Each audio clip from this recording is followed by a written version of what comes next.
दोस्तों power star Pawan Singh आपके चहीते मेरे चहीते, जब भी 15 अगस्त आता है तो भोजपुरी के सबसे बड़े star power star Pawan Singh जो है ना, भोजपुरी के सनी देओल बन जाते हैं। दोस्तों भोजपुरी के सनी देओल बन जाते हैं पावर स्टार पवन सिंह। अब मैं आपको बताता हूं कैसे। दोस्तों जब भी 15 अगस्त आता है तो पवन सिंह, आप लोगों को पता है कि पवन सिंह देशभक्ति मूवी बहुत ज़्यादा कर रखे है और बॉलीवुड में सनी देओल सबसे ज़्यादा देशभक्ति मूवी कर रखे है। दोस्तों पवन सिंह का गद्दर, माँ तुझे सलाम, ऐसी ऐसी जो फिल्में हैं तमाम टीवी पे दिखाई जाती है, टीवी पे दिखाई जाती है और भोजपुरी दर्शक, यूपी बिहार की जनता पवन सिंह की फिल्मों को बहुत ज़्यादा देखती है, बहुत ज़्यादा देखती है 15 अगस्त के दिन। दोस्तों इसलिए हम कह सकते हैं कि 15 अगस्त के मौके पे भोजपुरी के सनी देओल बन जाते हैं पावर स्टार पवन सिंह।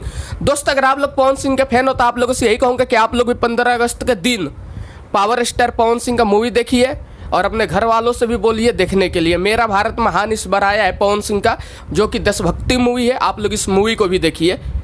दोस्तों अगर आप लोग पवन सिंह के फैन हो तो इस वीडियो को शेयर कर दो ताकि पवन सिंह के सारे फैन तक ये वीडियो चली जाए। और जाते जाते यही बोलूँगा, जय हिंद जय भारत।